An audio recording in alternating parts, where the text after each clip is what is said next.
Hi, 4.5 saint പ്ലോട്ടിന് വേണ്ടി തയ്യാറാക്കിയിട്ടുള്ള 1750 square feet area വരുന്ന ഒരു വീടിന്റെ പ്ലാനും അതിന്റെ ഡിസൈനുമാണ് ഇന്നത്തെ വീഡിയോയിൽ ഉൾപ്പെടുത്തിയിട്ടുള്ളത്. കേരളത്തിലെ തൃശ്ശൂർ, എറണാകുളം ജില്ലകളിലാണ് ഞങ്ങൾ കൺസ്ട്രക്ഷൻ വർക്കുകൾ എടുക്കുന്നത്. കൂടുതൽ അറിയാനായി താഴെ കൊടുത്തുള്ള നമ്പറിൽ കോൺടാക്ട് ചെയ്യുന്നത്. 4 ബെഡ്റൂമുകളാണ് ഈ പ്ലാനിൽ വരുന്നത്. ഈ പ്ലാനും അതിന്റെ ഡിസൈനും വേണ്ടിയിട്ട് 1048 സ്ക്വയർ ഫീറ്റ് ആണ് ഗ്രൗണ്ട് ഫ്ലോറിന്റെ ഏരിയ വരുന്നത്. സിറ്റ് ഔട്ട്, ലിവിംഗ്, ഡൈനിങ്, 2 ബെഡ്റൂമുകൾ, കിച്ചൺ എന്നിങ്ങനെയാണ് ഗ്രൗണ്ട് ഫ്ലോറിൽ കൊടുത്തിട്ടുള്ളത്.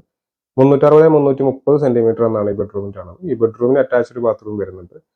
390-390 സെന്റിമീറ്റർ എന്നാണ് രണ്ടാമത്തെ ബെഡ്റൂം വരുന്നത്. ഈ ബെഡ്റൂമിനും അറ്റാച്ച്ഡ് ബാത്റൂം വരുന്നുണ്ട്. ഇത് ഫസ്റ്റ് ഫ്ലോറിന്റെ പ്ലാൻ ആണ്. 700 സ്ക്വയർ ഫീറ്റ് ആണ് ഏരിയ വരുന്നത്. 2 ബെഡ്റൂമുകൾ ഫസ്റ്റ് ഫ്ലോറിൽ വരുന്നുണ്ട്. 360-330 സെന്റിമീറ്റർ എന്ന അളവിലാണ് ഈ ബെഡ്റൂം. 410-340 സെന്റിമീറ്റർ എന്ന അളവിൽ രണ്ടാമത്തെ ബെഡ്റൂം കൊടുത്തിട്ടുണ്ട്. ഈ ഭാഗത്തായി കോമൺ ബാത്റൂമും വരുന്നുണ്ട്. 1750 സ്ക്വയർ ഫീറ്റ് ഏരിയ വരുന്നതുകൊണ്ട് തന്നെ 33 മുതൽ 35 ലക്ഷം രൂപ വരെ ഈ ഒരു വീടിന്റെ നിർമ്മാണ ചെലവ് കണക്കാക്കേണ്ടതായിട്ട് വരും. വീടിന്റെ പ്ലാനും ഡിസൈനും സംബന്ധിച്ച വീഡിയോസ് ആണ് ഈ ചാനൽ അപ്ലോഡ് ചെയ്യുന്നത്. ഇവിടെ ഇഷ്ടമെങ്കിൽ ലൈക്ക് ചെയ്തുള്ള വീഡിയോസ് താല്പര്യമുള്ള ആളുകൾ ചാനൽ സബ്സ്ക്രൈബ് ചെയ്യാതെ കാണുന്നുണ്ടെങ്കിൽ ചാനൽ സബ്സ്ക്രൈബ് ചെയ്തേക്കുക. Thanks for watching.